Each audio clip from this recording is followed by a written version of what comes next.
नमस्कार। आज हम लोग बात कर रहे हैं पत्रकारिता और मानहानि के मुकदमों की।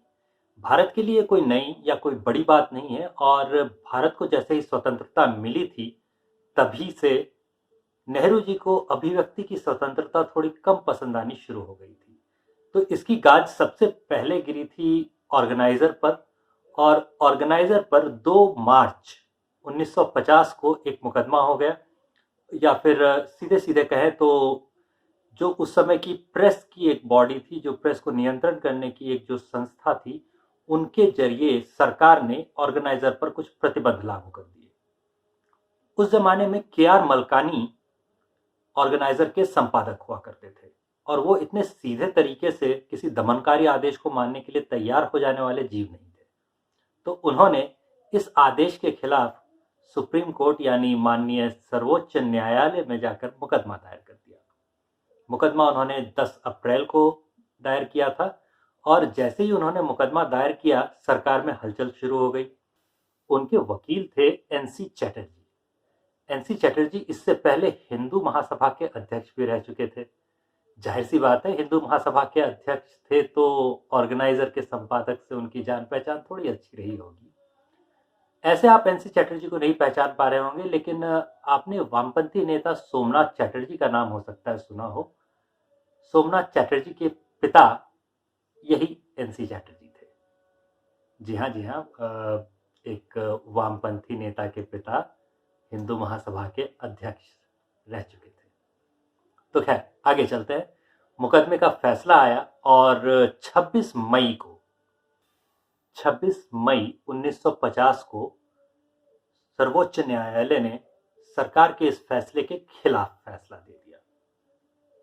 ये फैसला जो था, ये काफी विवादित था, काफी चर्चा में आया था। कई पूर्व न्यायाधीशों ने और कई और दूसरी जगहों के न्यायाधीशों ने, जैसे मुंबई या फिर कोलकाता, इन सारी जगहों के न्यायाधीश जो थे, इन सभी ने करीब करीब इस फैसले का समर्थन किया था और सरकार के प्रेस की स्वतंत्रता या अभिव्यक्ति की स्वतंत्रता को कुचलने की कोशिशों की निंदा की थी।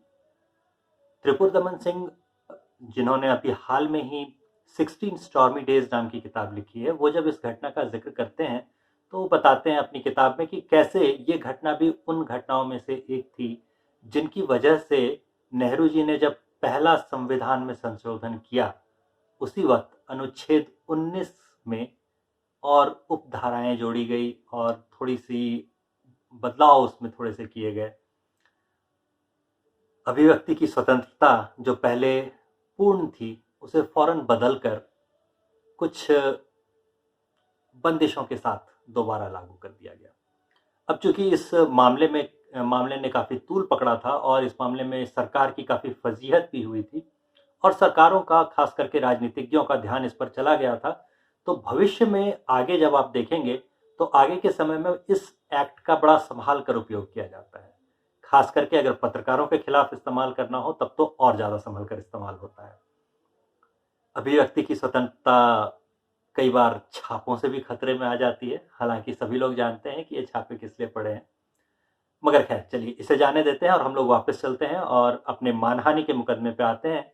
मानहानि आईपीसी की सेक्शन 499 और 500 के तहत आने वाला एक अपराध हो जाता है।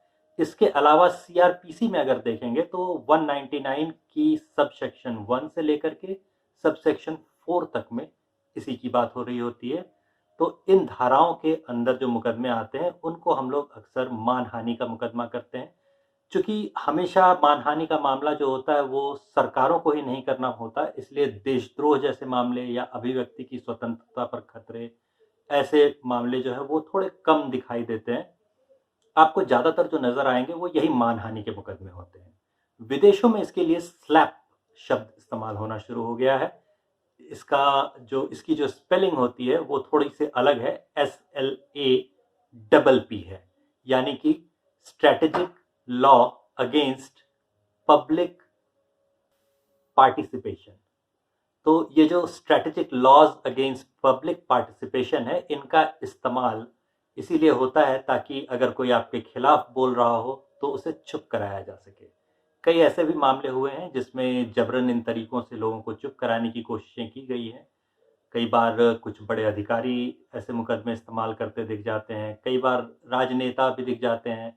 अभी हाल का दौर अगर देखेंगे तो मी टू के अभियोग जब ये थे एमजे अकबर पर लगे थे तो उन्होंने रमानी नाम की एक पत्रकार के ऊपर इसका मुकदमा किया था।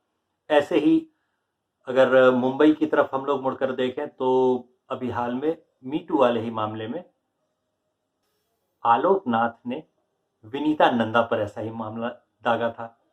अगर सरकारों की बात करें तो सरकारों ने भी ऐसे मामले दागे हैं और मानहानि जैसे ही मामलों में दक्षिण भारत में तो डीएमके की सरकार ने 90 ऐसे मामले जो कि पिछली सरकारों ने पत्रकारों के ऊपर किए थे, उन्हें वापस ले लेने की अनुशंसा की। इन मामलों के बारे में अगर आप सुनेंगे कि कैसे-कैसे मामले दागे गए थे, तो इन मामलों में ये भी था कि जब अखबारों ने ये रिपोर्ट कर दिया कि एक भवन जो कि गिर गया था, उसे बनाने के लिए जो नियम थे उनमें कैसे-कैसे संशोधन किया गया और फिर जाकर के ये मकान बनाया गया और बाद में वो मकान गिर गया, कई लोगों की मौत हो गई। तो इस खबर को छापने के लिए भी पत्रकारों पर मुकदमा हुआ था। तो ये कोई नई बात नहीं है या फिर ये कोई अनोखी बात नहीं है कि मानहानि का मुकदमा किसी पत्रकार पर हो जाए।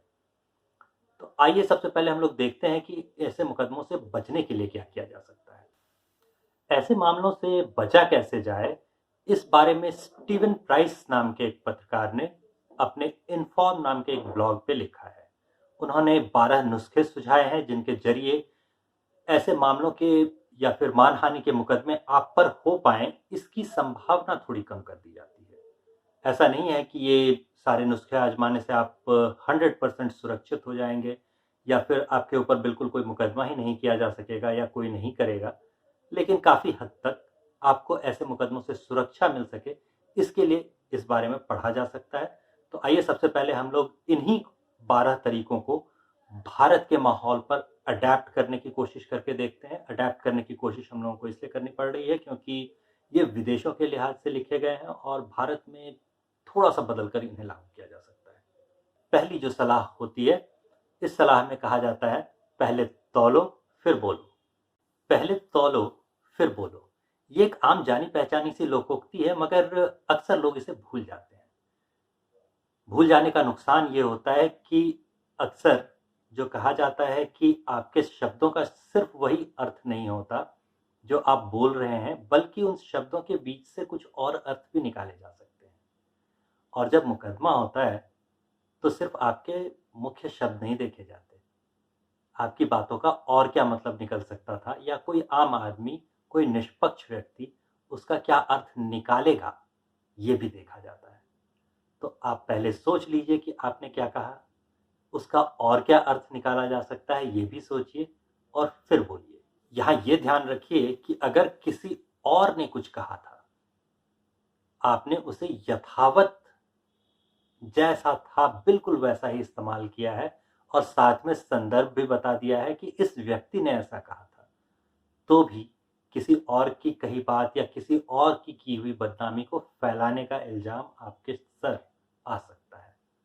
ये ऐसा नहीं है कि किसी और ने कहा था, मैंने तो सिर्फ दोहराया, ऐसा कह के आप मानहानि के मामले से बच जाएँगे। तो ध्यान रखिए आप क्या कह रहे हैं, पहले तौलिए, फिर बोलिए। तो ये था पहला। अब चलिए हम लोग चलते हैं दूसरे की तरफ। ध्यान रखने की दूसरी चीज़ है कि आप अपने कहे के अर्थ को अपने नियंत्रण में रखें। ये इसलिए क्योंकि जैसा कि हमने पहले भी कहा कि मुकदमे में सिर्फ इस बारे में बात नहीं होगी कि आपने कहा क्या था, बल्कि इस बारे में भी बात होगी कि आपने जो कहा, उसका क्या-क्या अर्थ हो सकता है।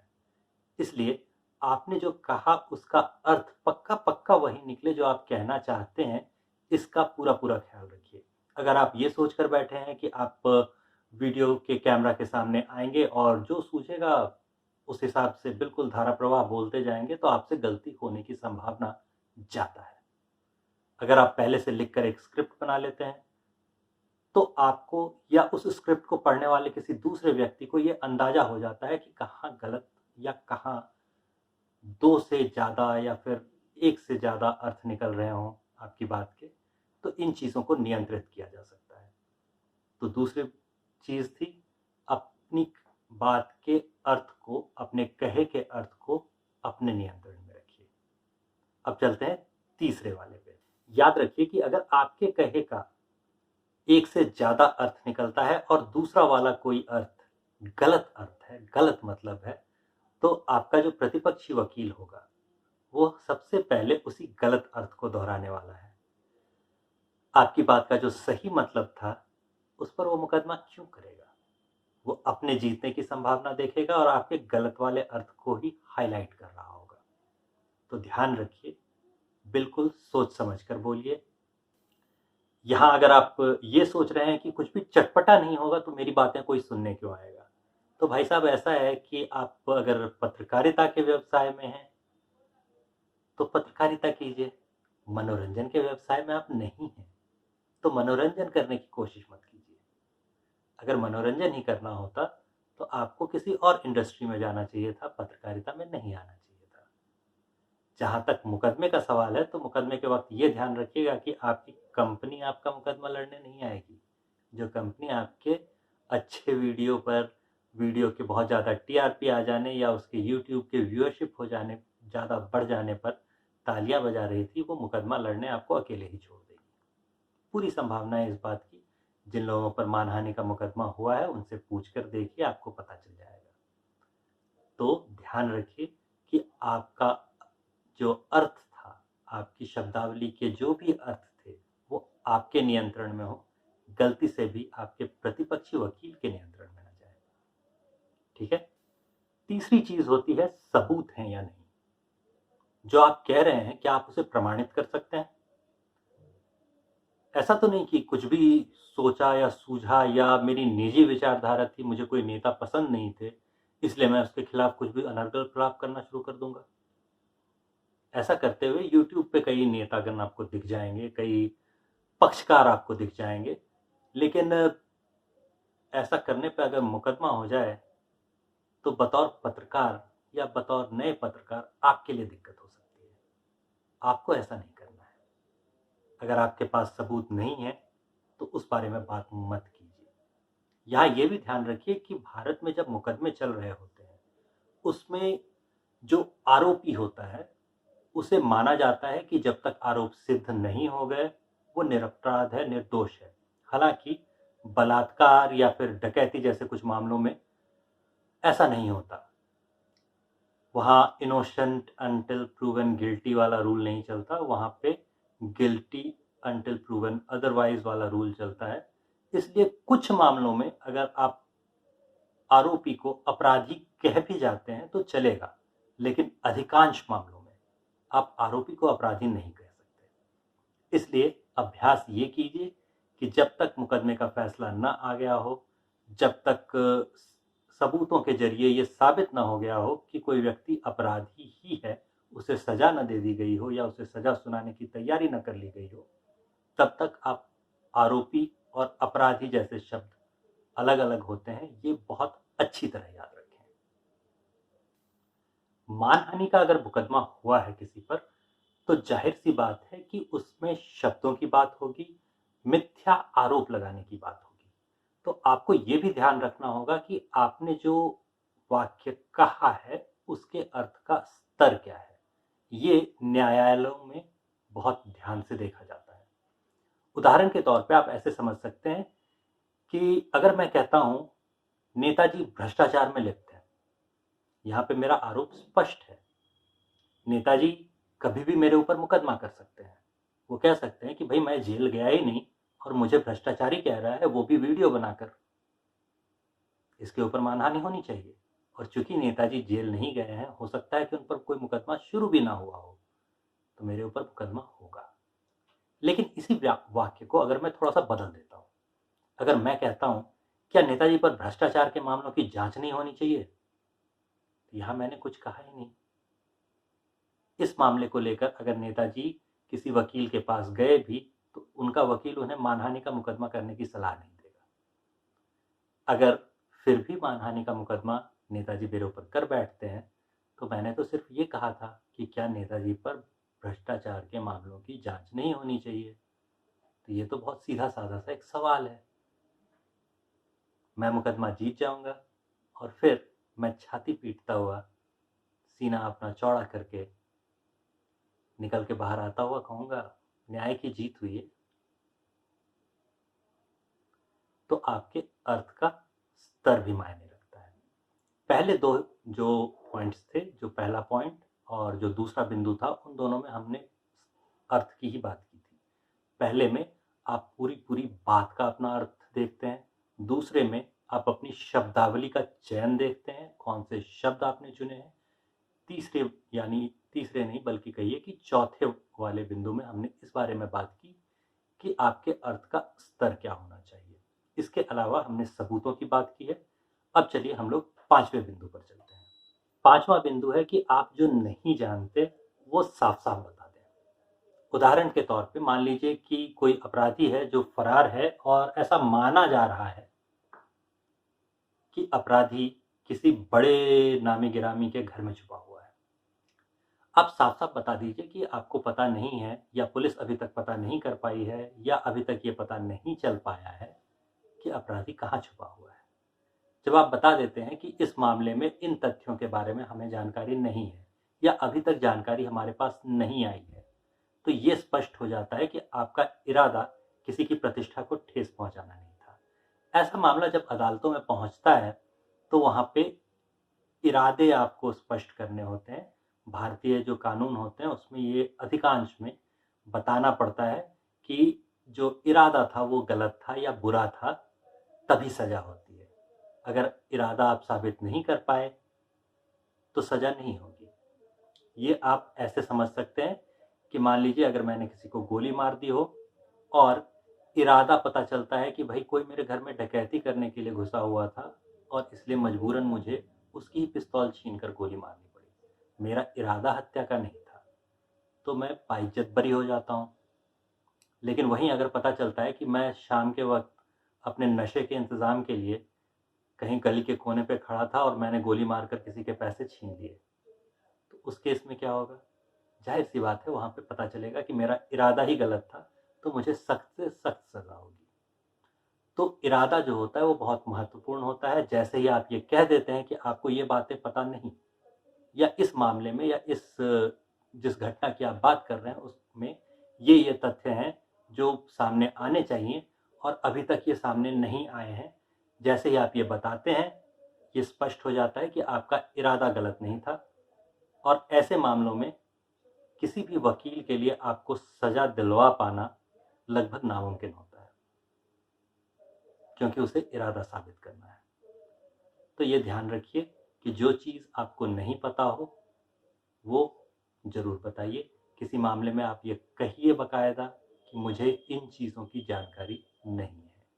जैसे अगर मुझसे पूछा जाए, अगर अभी कहने, तो मैं आपको बताऊंगा कि मुझे कानून की बहुत ज़्यादा जानकारी नहीं है, क्योंकि मैं बाकायदा वकील नहीं हूँ। यानी ये स्पष्ट हो जाता है कि मेरा इरादा आपको ठगने का नहीं था, सिर्फ आपको ये बताने का था कि मानहानि के मुकदमे से बचने के लिए, या मानहानि का मुकदमा आप पर ना हो, ये इंतज़ाम करने के लिए आपको क्या करना चाहिए, या बेस्ट प्रैक्टिसेस क्या हैं। अगले अब मामले पर चलते हैं। छठा बिंदु है कि आप राय मशवरा देने जैसी भाषा का इस्तेमाल करें। राय मशवरा देने जैसी भाषा का इस्तेमाल कैसे हो सकता है? तो आप अपने वाक्यों को कुछ इस तरह शुरू कीजिए, जैसे कहिए कि लोग कहते हैं, या ऐसा माना जा रहा है कि फिल्मों या फिर टीवी पर अक्सर इस जनभावना को व्यक्त किया जाता है। तो अगर हम लोग उदाहरण के तौर पे देखें और ये कहें कि अदालतों में इंसाफ बहुत देरी से मिलता है, ये अगर सीधा वाक्य हमने इस्तेमाल किया तो अदालतों के बारे में मैं बहुत अच्छी राय नहीं रखता, ये पता चलता है। इसी वाक्य को अगर हम बदल दें और हम कहें कि अगर पिछले कुछ वर्षों का डेटा उठाकर देखा जाए तो ये पता चलता है कि औसतन एक मुकदमा 10 से अधिक वर्ष चलता है। अब मेरी बात की जिम्मेदारी मुझ पर नहीं, किसी डेटा पर है। अखबारों में इसे कैसे इस्तेमाल कर सकते हैं? मान लीजिए अगर कोई आप बड़ा मुद्दा रिपोर्ट कर रहे हैं, या मान लीजिए अगर आप टीवी पर भी कोई बड़ा मुद्दा रिपोर्ट कर रहे हैं, तो उसी दौर के अखबारों को देखिए। अखबारों में संपादकीय वाला हिस्सा होता है और वहां संपादक के नाम चिट्ठियों का एक सेक्शन होता है। उस संपादकीय वाले चिट्ठियों वाले हिस्से को उठाइए उसमें आप पाएंगे कि कई बार लोगों ने लिख रखा होता है किसी मुद्दे के बारे में, और वो थोड़ी सी सुधरी हुई भाषा में वहाँ अखबार में छपा हुआ होता है। आप अगर उस हिस्से को इस्तेमाल करेंगे और कहेंगे कि लोग ऐसा मानते हैं, और साथ में उस कटिंग का एक वीडियो की क्लिप में लगा दें, या फिर उस कटिंग का रेफरेंस दे दें कि इस तारीख को अखबारों में ऐसी बातें देखने को मिली थी, तो फिर मुकदमा आप पर नहीं बनता। फिर आप नहीं कह रहे कुछ भी, फिर आप सिर्फ एक सलाह दे रहे हैं, एक राय दे रहे हैं, एक मशवरा दे रहे हैं। इसलिए आप पर मानहानि का मुकदमा नहीं किया जा सकता। अब हम लोग अगले बिंदु को देखते हैं। 7वां बिंदु है तथ्य और भावना। आप तथ्यों पर आधारित बात कीजिए, भावनाओं को जाने दीजिए। 7वें बिंदु में हम लोग कोशिश ये करते हैं कि हम लोग तथ्यों पर आधारित आरोपों की बात करें, न कि भावनाओं पर आधारित आरोपों की। ऐसा इसलिए है क्योंकि अगर आपने अखबारों पर गौर किया होगा तो आपको याद होगा कि जो पहला पन्ना होता है या दूसरा पन्ना होता है, इन सभी पर तथ्यों पर आधारित खबरें होती हैं। जो विचार या भावनाओं वाला जो सेक्शन होता है वो बिल्कुल एक अलग पन्ना होता है। दोनों दो अलग अलग चीजें हैं, दोनों को कभी भी एक साथ मिलाया नहीं जाता। समस्या तब आती है जब आप भावनाओं को ही तथ्य मान लेते हैं। उदाहरण के तौर पे अगर आपको देखना है तो आप ये कह सकते हैं कि ताजमहल नहीं था, तेजो महाल था। क्या इसके पास आपके पास इसके लिए कोई सबूत है? कोई जांच तो हुई ही नहीं है। तो ये कहा जा सकता है तथ्यों के आधार पे? क्या नहीं कहा जा सकता। भावनाओं के आधार पे कहा जा सकता है। कहना चाहते हैं कहिए। लेकिन अगर इसी के बदले हम ये कहते हैं कि कुतुब मीनार 27 हिंदू मंदिरों और जैन मंदिरों को तोड़कर बना था, तो मेरे पास तथ्य हैं। वहां बाहर एएसआई का लगा हुआ एक बोर्ड है जो ये बात कहता है। मेरे पास इस बात के प्रमाण हैं, सबूत हैं।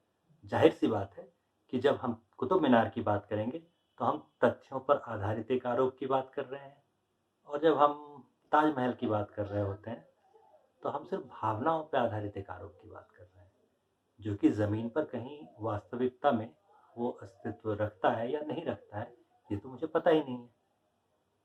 तो हम लोग कोशिश करते हैं कि हमारे जो आरोप हों, हम जो बात कर रहे हों, वो तथ्यों पर आधारित हों, वो किन्हीं भावनाओं पर आधारित ना हो। घटनाओं और तथ्यों को एक साथ जोड़ना, एक सूत्र में पिरोना भी सीखिए। ऐसा कैसे किया जा सकता है? मान लीजिए भ्रष्टाचार के आरोपों में एक किसी बड़े अफसर की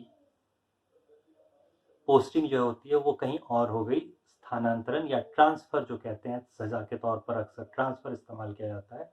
तो उसका ट्रांसफर होता है। थोड़े दिनों बाद सरकार बदलती है।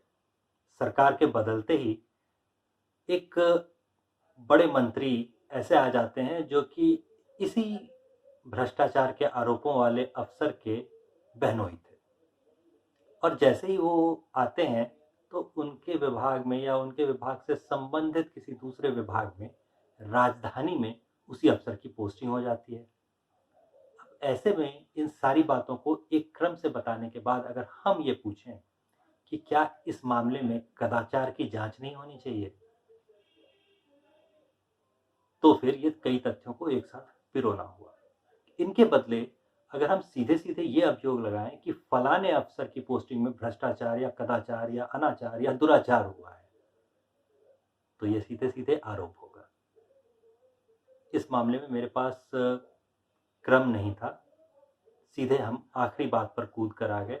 आगे के सारे बिंदु गायब हैं, और इसलिए मानहानि का मुकदमा किया जाना आसान हो जाता है।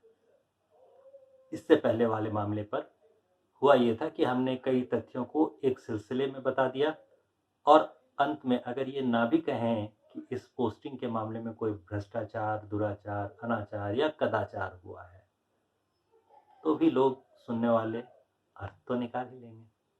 और शुरू से तो हम लोग इस चीज़ की बात कर ही रहे हैं कि मानहानि के मुकदमों में इस बात पे खास ध्यान दिया जाता है कि आप जो नहीं कह रहे वो क्या था। अपराध का सीधा सीधा आरोप और सोच के विकृत या सोच में कोई गड़बड़ी होने की जो बात होती है, ये दोनों दो अलग अलग बातें हैं। अगले बिंदु में आप इसी बात को याद रखिए। अगर इसे उदाहरण के तौर पर आपको देखना हो, समझना हो तो ऐसे सोचिए। अगर हम कहें कि नेताजी झूठ बोल रहे हैं, तो मुझे सबूत चाहिए। जैसे कि अगर हम कहें कि 15 लाख तो जुमला था जी। अब कोई भी मेरे पास आकर ये कह सकता है 15 लाख? कब किस नेता ने कहे थे 15 लाख? दिखाओ वीडियो कहाँ है? आजकल तो वीडियो का ज़माना है। अगर ऐसा कोई बयान नेताजी ने दिया होता तो उसका वीडियो तो इंटरनेट पे मौजूद होता, 2500 जगह होता। निकालो, चलो दिखाओ कहाँ है वीडियो उसका, उस बयान का वीडियो दिखाओ। अब हम अपनी इसी बात को बदल देते हैं। अब हम कहते हैं कि काला धन भारत में वापस आने से गरीबी के गायब हो जाने की जो बातें थी, वो दरअसल एक जुमला थी। क्योंकि उतना काला धन कभी भारत में वापस आ ही नहीं पाया। सरकार की सोच ठीक नहीं थी, सरकार की मंशा ठीक नहीं थी। जिन व्यक्तियों ने इस जुमले पर हमें अपने लिए वोट देने को मजबूर किया या ठग कर हमसे वोट लिए, उनकी मंशा ठीक नहीं थी। अब भाई काला धन के वापस आने की बातें हुई थी, ऐसे वीडियो तो हैं और आपको भी पता है कि हैं, तो आप भी इसके सबूत नहीं मांगेंगे। और काला धन वापस आने से गरीबी जाएगी, ऐसा भी कहा गया है, कई बार कहा गया है, कई नेताओं ने कहा है, तो उसके भी सबूत हैं। तो हमने क्या किया, सिर्फ अपनी बात को थोड़ा सा बदला है। सीधे सीधे आरोप लगाने के बदले हमने सिर्फ ये किया कि सोच पर सवाल उठाए कि क्या सोच सही थी? काला धन वापस आने से लोगों की गरीबी दूर हो जाएगी, ये एक सोच थी।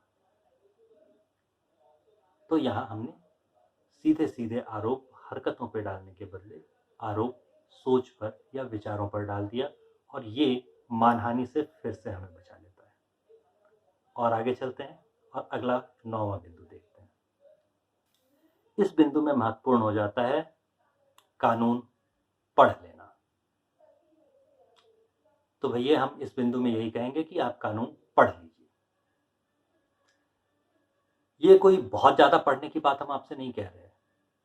आईपीसी की 2 ही धाराएं पढ़नी है, एक है 499 और दूसरी है 500।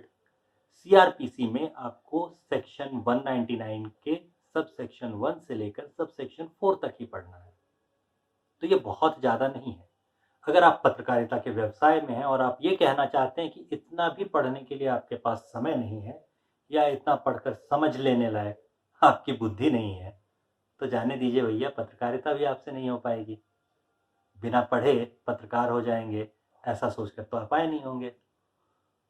इसलिए कानून पढ़ लीजिए। अगर आपको कानून पता हो तो वो आपको काफ़ी हद तक सुरक्षा दे देते हैं। जिस व्यक्ति के बारे में लोगों को पता हो कि इस आदमी को कानून पता है, अपने अधिकार पता है, उसके अधिकारों का हनन करने की कोशिश कोई बहुत आसानी से नहीं करता। तो ये आपको पहचानने वाले लोगों को सीधे सीधे आप पर मुकदमा करने से रोक देता है। इसलिए कानून पढ़ लीजिए, पढ़ लीजिए, पढ़ लीजिए।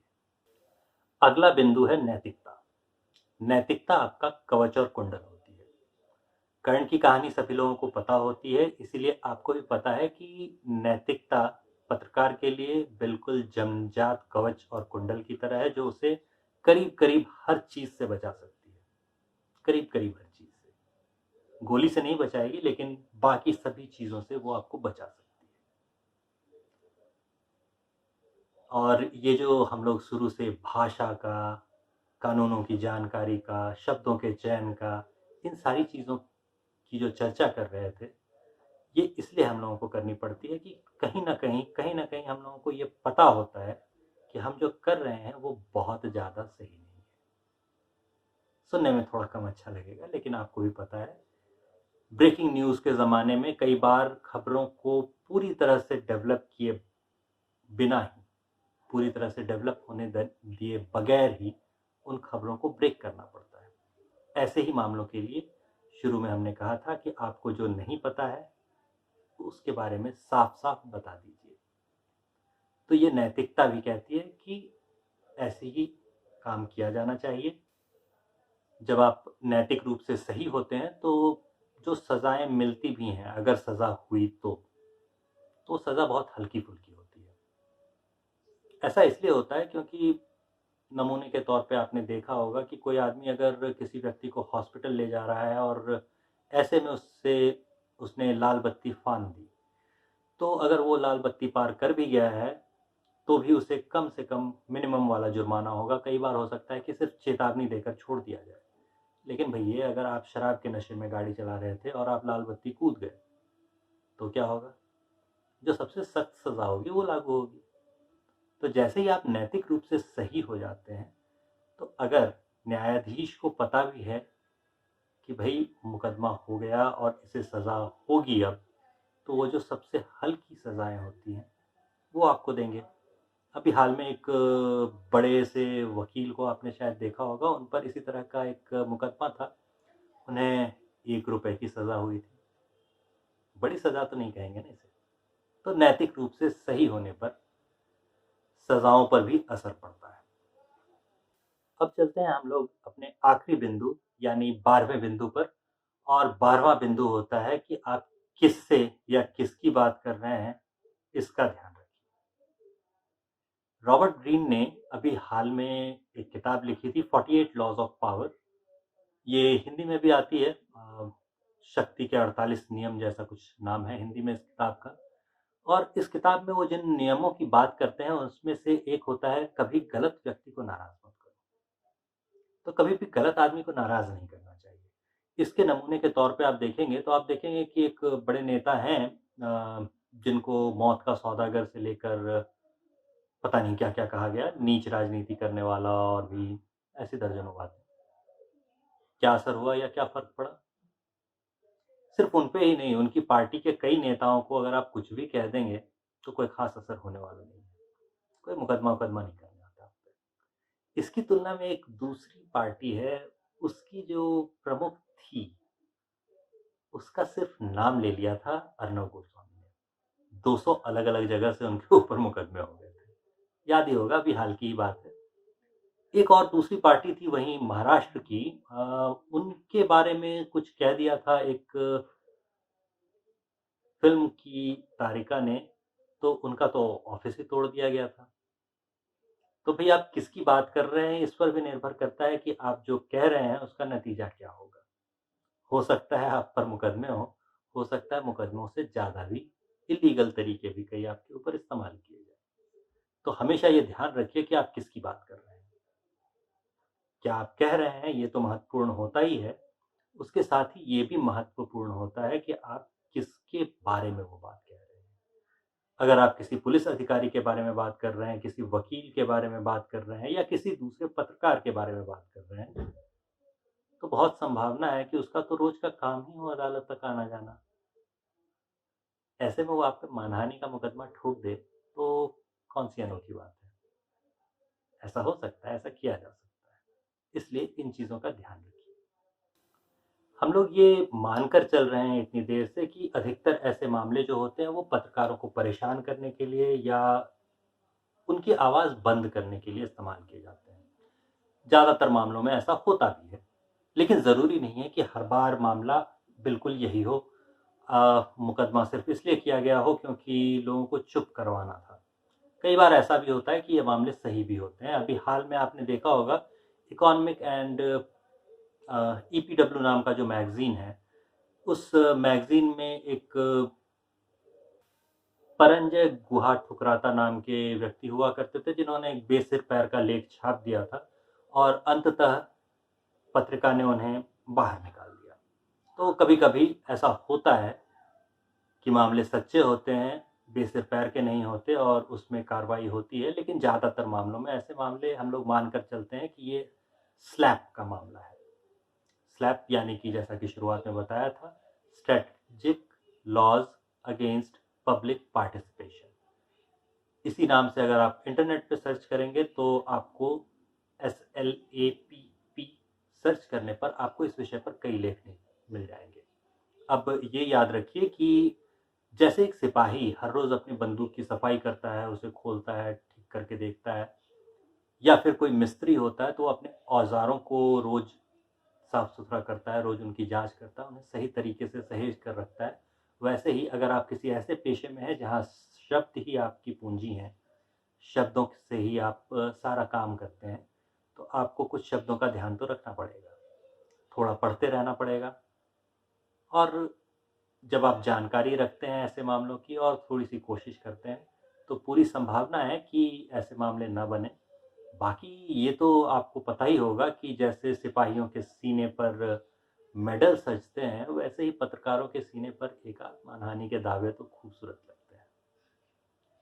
तो हो सकता है कुछ अगर मामले आपके सिर पर आ भी जाए तो घबराना नहीं है।